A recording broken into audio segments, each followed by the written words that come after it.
Hello there, wonderful world of YouTube. It is your girl SwimmstaGal, and it is that time of year again where we're bringing out our 2025 planners and decorating them.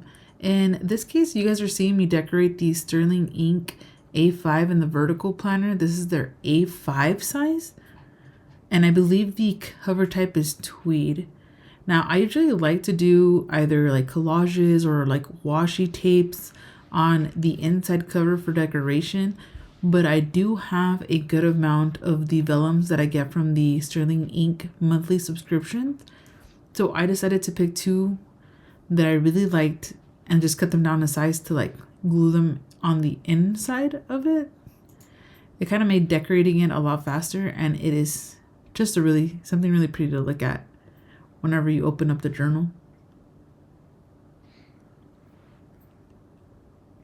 Now I will say, measure everything twice before cutting because I cut it a little too short on one side, and you guys will see that in a little bit.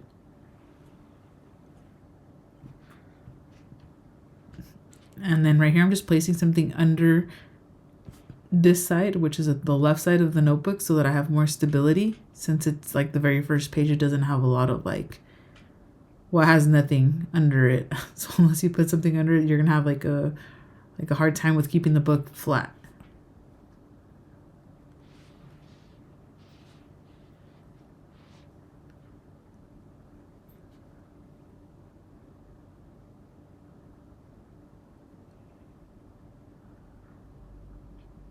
At this point, I was still feeling like super confident because I was like, yeah, I was like perfect. It fit perfectly. And then I saw the little edge on the side and I was like, oop.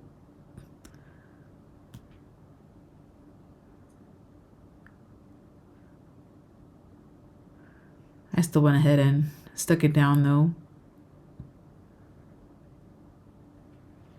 And I did make sure to just line up the design, just kind of the way it was. So it would give the illusion of it being just a whole sheet and not it being cut in the middle. And then here I'm just rounding out the little bit of the edge that's peeking out of the vellum that I put on the left side of the notebook.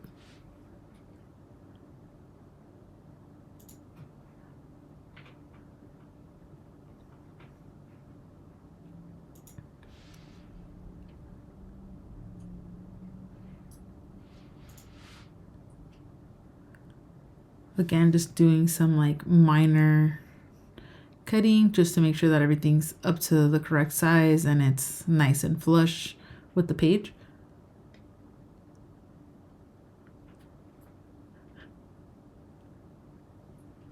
And we're doing the same with the back page, except in this case, I'm doing a different vellum paper.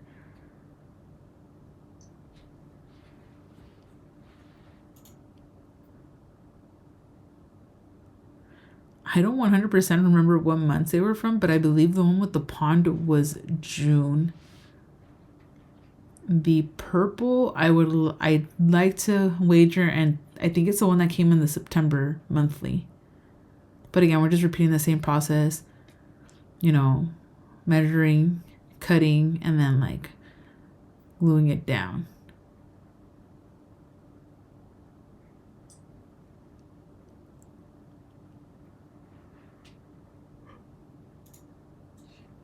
And again, once I cut it in half, it's going to do the same thing where you're going to have that little bit of a gap.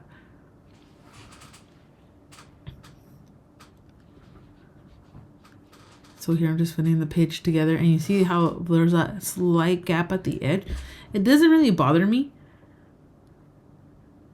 I just thought it would be something worth noting in case that's something that might be something that you guys don't like.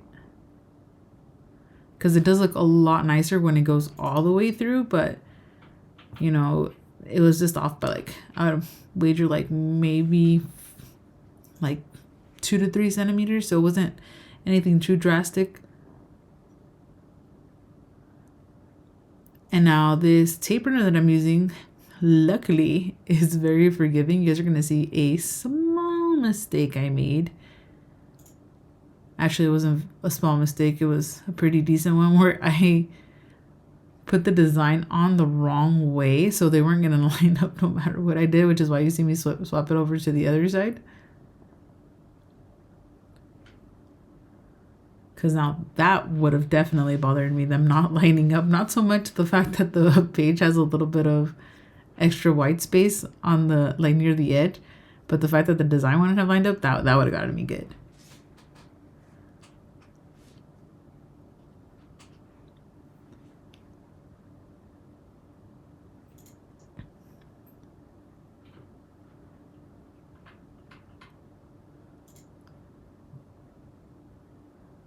Yeah, those two vellums are just so pretty. Now, I did get the clear cover through the Sterling Ink website. I actually bought the planner and the clear cover together. And although I do really like the tweed, I thought it would be really fun to use yet another vellum from Sterling Ink, putting it in the cover to kind of like, you know, how do I say it? It's like, would it be considered like cosplaying for the cover? I don't know, but it would be like a makeshift cover. So, you know, you ended up buying a planner whose cover you didn't really love. This is just a fun way to kind of change it up. And the best part is that I can change up the vellum whenever I want, really. I just have to be, you know, very wary of taking the notebook in and out multiple times. I don't think it'll hurt the notebook, but it's never bad to play it safe. And then off on the side, I was trying to debate whether I wanted to put the notebook in like this, or if I wanted to provide like a white base for the vellum to really pop and the design to really go through.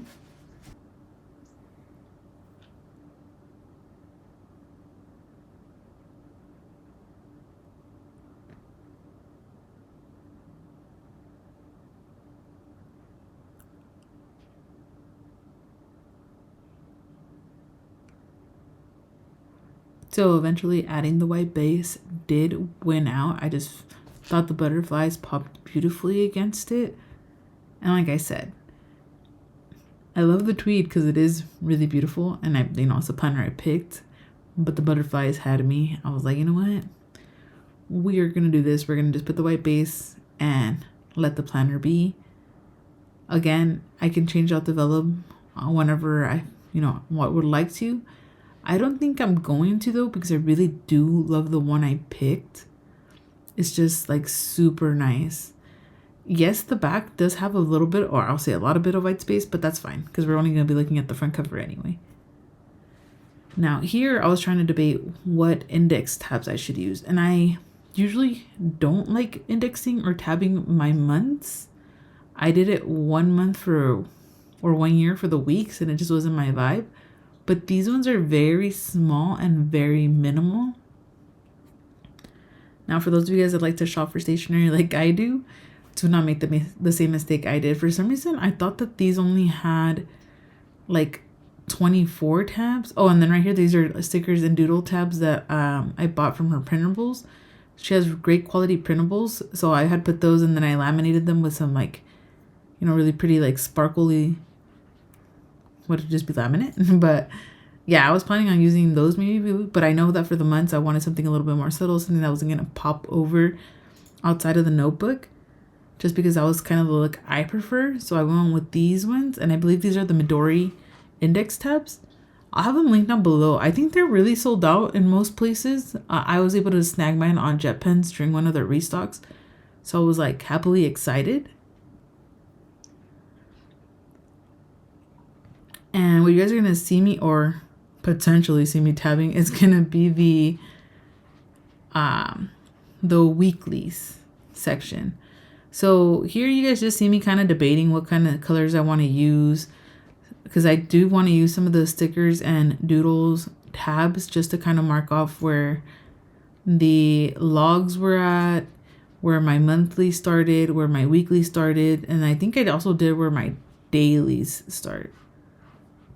So here I was just kind of like measuring them, making sure that they weren't going to pop up too high above the notebook. Because again, I really prefer more of like the smaller, closer to the notebook look.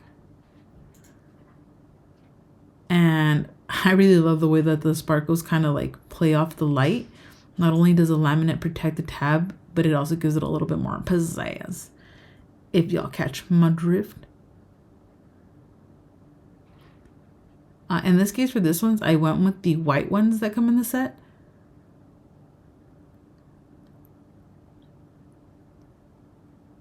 I almost did the pink ones, but I feel like the white ones were a little bit more subtle. So if I wanted to do like, monthly planning in the tab just so happened to be like visible, it wouldn't take away from whatever design or color scheme I was going for that particular month.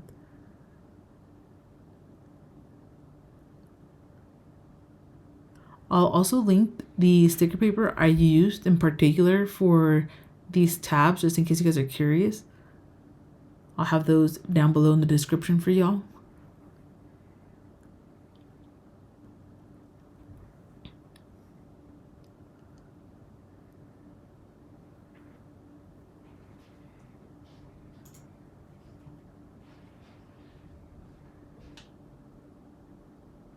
So yeah, it was kind of a lot of back and forth.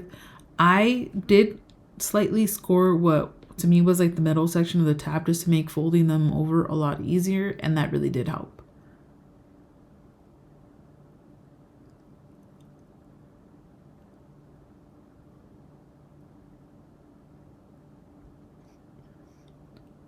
And honestly, just for the scoring, I just used an X-Acto knife, just because the scoring bit for the tabs is not included in the cut file, which is completely fine because like I said, it was pretty easy to do. Just grab a ruler and just slightly graze it with an X-Acto knife, and it did the job.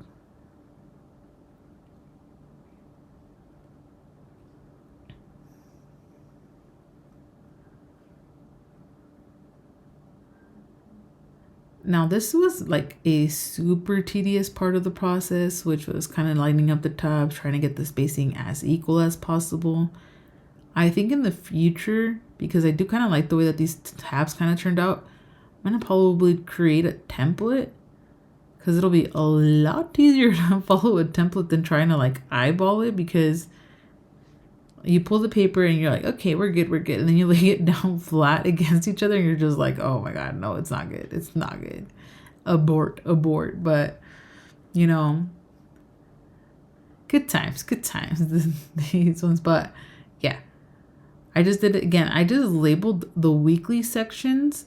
I do want to do the monthlies in the daily section, but I kind of want to start those months from bottom to top, just so that I can make sure that they kind of meet somewhere in the middle, but the spacing doesn't look too awkward. I'm just gonna kind of like decide how that's gonna go, or again, create a template so I can kind of get a better visual of what it's gonna look like, so I can get the placement of the tabs the way I want them to look. So that might just be something I either do at the end of the year, or if I create the template, I can kind of like line it up, and then as the months end, I'll go ahead and label for the other one. I'm not going to be too keen on separating, because you do have enough pages for like to have a daily page, kind of like how you have it on the Hobonichi Cousin. But what I like about this planner in particular is that the dailies are not already like labeled. So if I don't write today, but I write 2 pages the next day, it kind of just like averages it out. Like, do I want to write every day? That's an aim I have. But I just like that I don't feel like the pressure of having to fill it in every single day. And apart from that is like kind of like, oh, I haven't filled it in for a week, so I'm just not going to fill it in at all anymore. No, you can just write more pages basically.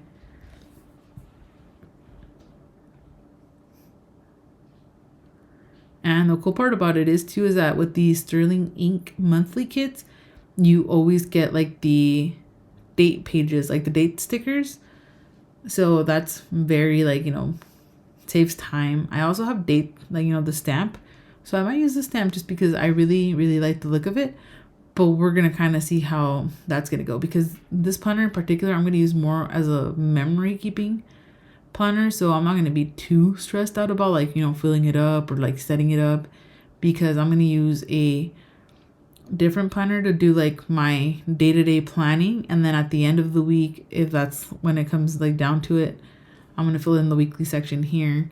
So again, it'll be more like memory keeping of what I actually did, so then I can kind of maybe compare at the end of the year what my plan was to what I actually accomplished. And I think that's gonna be very, very helpful. And seeing exactly how, like, you break down your time and things like that.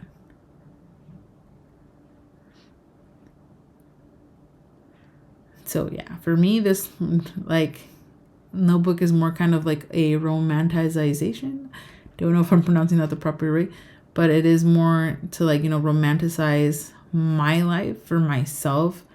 Just kind of like highlight the good things. There's going to be some bad, it's just it's a part of life, some of the growing pains, I guess we could say, but I just kind of want something that feels like it's like solely for me. So in like this planner, even though it is memory keeping, it'll be mostly things related to myself. I have a separate planner for my family and things like that. So this one is just like, again, I guess the saying would be, I'm just trying to get my pink back. And I think this is like the year I'm going to really work actively towards doing that, and not just kind of like expect life to do it for me. So, because sometimes I think for certain things we do have to be a little bit more proactive. And in this case, I think that for myself, I need to be a little bit more proactive. Now, I am going to say, disclaimer, you do not need to have 20 different notebooks to accomplish this. I mean, it's different for everybody. But just for me, this is an outlet that I really enjoy, something that helps me like kind of relax. I do have a good amount of fountain pens, and I would really like to put them to use a bunch, like the different parts of my inks up, do some colorful spreads, kind of like let that just creativity go, and then just know that it's like flowing, it's just kind of like more of a for me thing, not so much. Which, granted, my planners are almost always for me because I'm the one that does the majority of the planning in the household. But I just want something like a book where I'm going to go back and reflect, and I'm going to see just things that revolve more so around me and the things that I'm doing to kind of make sure that my cup is also full. And not that I meant to have this plan with me get any not deeper or whatever, but sometimes it just does tend to happen that way. Now, this Hobonichi cover you guys might actually recognize from my last year haul. I didn't use it this year, but I felt like again, this is kind of more of a romanticization, if you will, of what I want for myself. And I thought this was a really, really pretty cover. Still think it's a really beautiful cover. The green on the inside is one of my favorite shades of green, and I just was like, absolutely, like, yes, this is what I want. This is what we're gonna go with. It's just so pretty. And then this is the pencil board that came with the planner, so I'm just putting it there in the background, so whenever I do go back to writing, I'll just use the pencil board that's right there. I put the bookmarks, I took them away because I really don't use those. And that's pretty much it for this planner. I know I got a little bit deep, but thank you guys for joining me. Other than that, thank you guys so much for watching. I'll see you guys in the next one. Bye.